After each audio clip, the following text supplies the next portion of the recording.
Eight grade कक्षा 7 सामाजिक विज्ञान अध्याय 9 क्षेत्रीय संस्कृतियों का निर्माण।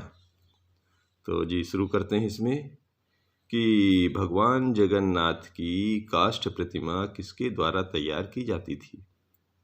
तो जी जवाब दीजिए। भगवान जगन्नाथ की काष्ठ प्रतिमा स्थानीय जनजातीय लोगों द्वारा तैयार की जाती थी। अगला प्रश्न लीजिए। महोदयपुरम चेर राज्य कहाँ स्थित है तथा इसकी स्थापना किस शताब्दी में की गई थी। तो जी आंसर इसका इस तरह है कि महोदयपुरम चेर राज्य प्रायद्वीप के दक्षिण पश्चिमी भाग में, जो आज के केरल राज्य का हिस्सा है, 9वीं शताब्दी में स्थापित किया गया था। तो क्षेत्रीय संस्कृति से क्या आशय है। तो क्षेत्रीय संस्कृतियां जटिल प्रक्रिया से विकसित हुई हैं। इस प्रक्रिया के तहत स्थानीय परंपराओं और उपमहाद्वीप के अन्य भागों के विचारों के आदान प्रदान ने एक दूसरे को संपन्न बनाया, जिसे हम आज क्षेत्रीय संस्कृतियां समझते हैं। वे समय समय के साथ बदली हैं और आज भी बदल रही हैं। अगला प्रश्न लीजिए। पृथ्वीराज ने किस प्रकार के सूरवीरों के आदर्श को अपने हृदय में संजोए रखा था।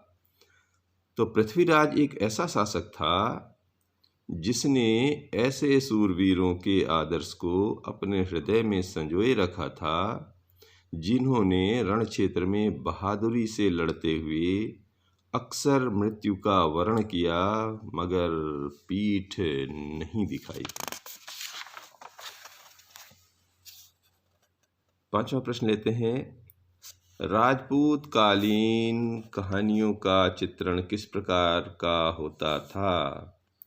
तो जी इसका जवाब ऐसा है कि राजपूत कालीन कहानियों में अक्सर नाटकीय स्थितियों और स्वामी भक्ति, मित्रता, प्रेम, शौर्य, क्रोध आदि प्रबल संवेगों का चित्रण होता था।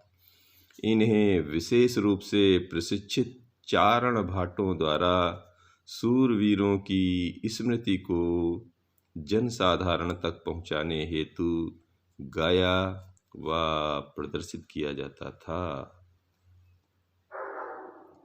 कथक नृत्य कौन से नवाब के संरक्षण में आकर कला के रूप में उभरा तथा किन किन क्षेत्रों में संस्थापित हुआ।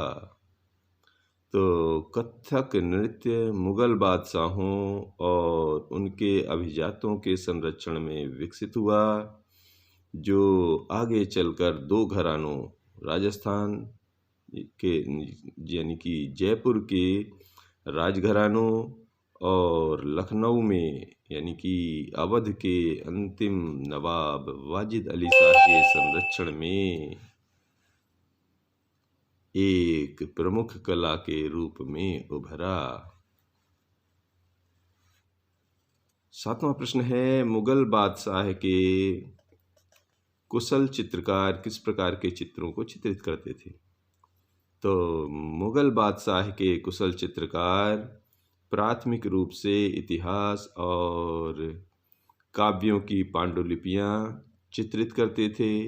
ये पांडुलिपियां आमतौर पर चटक रंगों में चित्रित की जाती थीं और उनमें दरबार के दृश्य, लड़ाई तथा शिकार के दृश्य और सामाजिक जीवन के अन्य पहलू चित्रित किए जाते थे।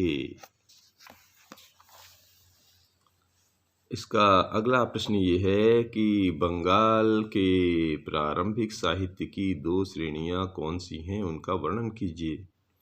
तो बंगाल के प्रारंभिक साहित्य की पहली श्रेणी में संस्कृत महाकाव्यों के अनुवाद, मंगल काव्य और भक्ति साहित्य और चैतन्य देव की जीवनियां शामिल हैं। दूसरी श्रेणी में नाथ साहित्य शामिल है। जैसे मैनामती गोपीचंद के गीत, धर्म ठाकुर की पूजा से संबंधित कहानियाँ, परी कथाएं, लोक कथाएं और गाथा गीत आदि। लघु चित्र किसे कहते हैं, उनकी विशेषताएं लिखिए। तो लघु चित्र, जैसा कि उनके नाम से पता चलता है, छोटे आकार के चित्र होते हैं। और विशेषताओं में लिख दीजिए, इन्हें आमतौर पर जल रंगों से कपड़े पर, कागज पर चित्रित किया जाता है। प्राचीनतम लघु चित्र ताल पत्रों अथवा लकड़ी की तख्तियों पर चित्रित किए गए थे। जी, इसका आखिरी प्रश्न ये है कि 15वीं सदी के बाद बंगाल में निर्मित मंदिरों की विशेषताएं लिखिए।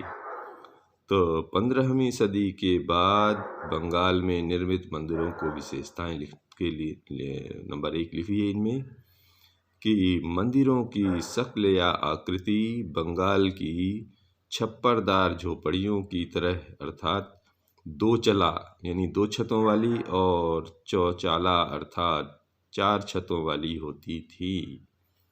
दूसरा पॉइंट लिख दीजिए, मंदिर आमतौर पर चबूतरे पर बनाए जाते थे। तीसरा पॉइंट लिख दीजिए कि भीतरी भागों में कोई सजावट नहीं होती थी। और चौथा पॉइंट लिख दीजिए कि बाहरी भाग चित्रकारियों, सजावटी टाइलों से सजी होती थी। पांचवा लिख दीजिए, कुछ मंदिरों यानी कि जैसे कि बांकुरा के विष्णुपुर की सजावटें अत्यंत उच्च कोटि तक पहुंच चुकी थी। धन्यवाद।